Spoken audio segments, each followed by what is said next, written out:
आप देखना शुरू कर चुके हैं रिपोर्टर मैडम और मैं हूं आपके साथ रुबा अंसारी।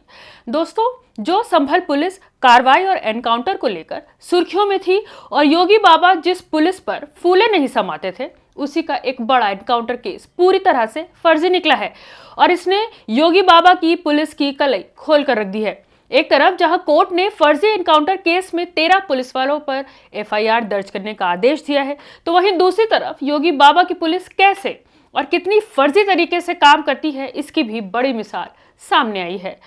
कोर्ट ने कैसे इन फर्जी एनकाउंटर के मामले को पकड़ा है और कैसे योगी बाबा की पुलिस बेनकाब हुई है, ये आगे हम आपको अपनी इस रिपोर्ट में बताने वाले हैं।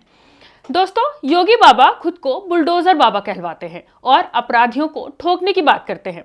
शायद उन्हीं के प्रेशर में उनकी पुलिस मासूम लोगों को फंसाती है, फर्जी एनकाउंटर करती है और कानून को जूते की नोक पर रखती है। और अब ये खेल रंगे हाथों पकड़ा गया है और खुद कोर्ट ने पकड़ा है। दोस्तों, सबसे पहले तो पूरा मामला समझिए। पहले तो संभल में 2 युवकों को फर्जी तरीके से लूट के मामले में फंसाया गया, जिसमें से एक तो पहले से ही जेल में बंद था, लेकिन पुलिस ने कहा कि वो लूट कर रहा था। सोचिए कि कोई शख्स जो पहले से ही जेल में बंद है, वो लूट कैसे कर सकता है। ऐसे में कोर्ट को बीच में आना पड़ा है। आपको बता दें कि 25 अप्रैल 2022 को संभल के बहजोई इलाके में एक लूट की वारदात हुई थी। दुर्वेश नाम के शख्स ने शिकायत की कि 2 बाइक सवारों ने उससे 1 लाख रुपए लूट लिए। पुलिस ने तुरंत क्राइम नंबर 1852022 आईपीसी की धारा 392 के तहत एफआईआर दर्ज कर ली। अब यही से शुरू होता है योगी पुलिस का गंदा खेल। पुलिस ने 2 युवक धीरेन्द्र और ओमवीर को 7 जुलाई 2022 को गिरफ्तार किया। दावा किया कि एनकाउंटर में पकड़े गए हैं और इनके पास से 19 चोरी की बाइकें बरामद हुई है। दोनों को जेल भेज दिया गया, लेकिन सच्चाई कुछ और ही थी।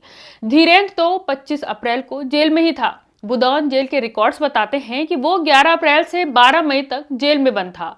बेल 26 अप्रैल को मिली, लेकिन रिहा वो 22 मई को हुआ। तो अगर कोई शख्स 12 मई तक जेल के अंदर ही था, तो वो 25 अप्रैल को लूट कैसे कर सकता है।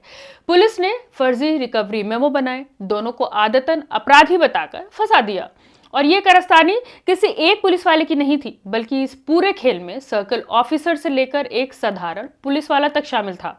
तब के circle officer Gopal Singh, inspector Rahul Chauhan, sub inspector Prabodh Kumar और कुल 13 पुलिसकर्मी की देखरेख में केस दर्ज कराया गया। इसमें एसएचओ पंकज लवानिया भी शामिल थे, जो बाद में प्रमोट हो गए। ओमवीर नाम के एक शख्स ने कोर्ट में याचिका दाखिल की। कहा कि पुलिस ने गलत जांच की है, फर्जी दस्तावेज बनाए हैं और पद का दुरुपयोग किया है। कोर्ट ने सुना और 24 दिसंबर 2025 तक एफआईआर दर्ज करने का आदेश दिया। बहजोई एसएचओ को नया केस दर्ज करने और जांच करने के लिए कहा। 3 दिनों में रिपोर्ट कोर्ट में जमा करनी है। आपको बता दें कि यही है योगी सरकार की असलियत। ये कोई पहला मामला नहीं है। योगी के राज में हजारों एनकाउंटर हुए, लेकिन असली कितने थे, इस पर लोग बात करने से भी डरते हैं। राज में 2017 से 2022 तक 158 अपराधी मारे गए हैं एनकाउंटर में, और दूसरे टर्म में हर 20 दिन में 1 अपराधी। सबका परिवार यही कहता है कि ये फर्जी एनकाउंटर है। पुलिस खुद सबूत प्लांट करती है, गवाह नहीं होते और निर्दोषों को मार देती है। ऐसे में संभल की ये घटना दिखाती है कि योगी सरकार में पुलिस जो है वो कानून से भी ऊपर है। सोचिए, कोर्ट को कहना पड़ रहा है कि जांच करो। बता दें कि यूपी पुलिस का दावा है कि 1900 से ज्यादा एनकाउंटर हुए हैं, जिसमें 150 से ज्यादा अपराधी मारे गए हैं, लेकिन संयुक्त राष्ट्र तक ने चिंता जताई है। 2019 में यूएन ने कहा कि योगी के यूपी में फर्जी एनकाउंटर बहुत ज्यादा हो गए हैं, मुसलमानों को टारगेट किया जा रहा है। राज्य के आंकड़ों से पता चलता है कि मारे गए लोगों में 37% मुसलमान थे। ओमवीर के अधिवक्ता सुकांत कुमार ने मीडिया को बताया कि ओमवीर अप्रैल 2022 में बदायूं जेल में बंद था। बावजूद इसके बहजोई पुलिस ने उसे डकैती की वारदात में शामिल दिखाकर फर्जी मुठभेड़ में गिरफ्तार दर्शाया। अधिवक्ता का कहना है कि पुलिस ने न सिर्फ गिरफ्तारी दिखाई, बल्कि लूट की राशि की बरामदगी दिखाते हुए चार्जशीट कोर्ट में दाखिल कर दी। इससे पता चलता है कि मामले में कुछ पुलिसकर्मियों ने साजिश की, गलत तरीके से जांच की और दस्तावेजों में हेराफेरी की। सोचिए कि जिन्हें आरोपी बनाया गया, उन्होंने लूट नहीं किया, वो जेल में बंद थे। तो इसका मतलब है कि लूट करने वाले जो असली मुजरिम हैं, वो अभी भी बाहर खुलेआम घूम रहे हैं। सुनवाई के बाद मुख्य न्यायिक मजिस्ट्रेट यानी सीजेएम विभांशु सुधीर ने भी इस पूरे मामले को गंभीर माना है।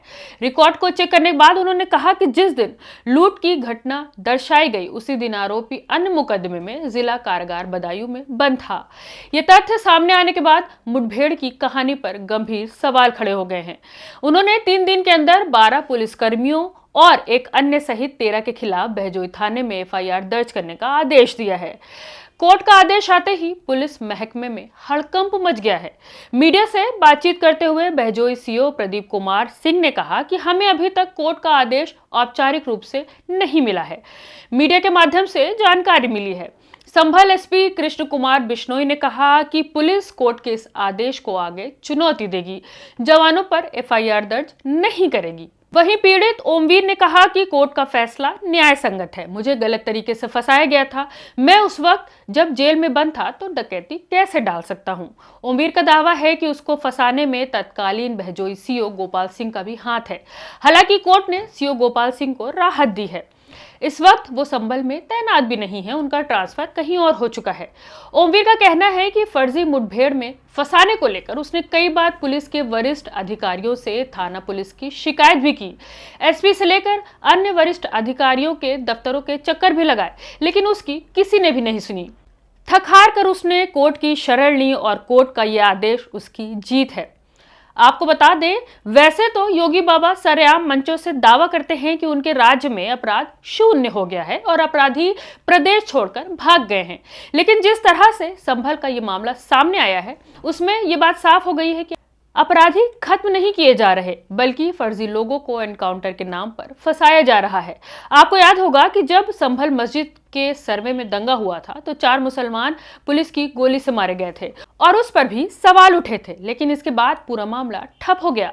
लेकिन सवाल आज तक उठते हैं और जिस तरीके से ओमवीर का मामला सामने आया है उसको लेकर संभल की पुलिस पर शक और गहरा हो गया है। बहरहाल पुलिस अपनी गलती मानने के लिए तैयार नहीं है और वो हाईकोर्ट जा रही है, लेकिन सच तो सच होता है, उसको बदला नहीं जा सकता।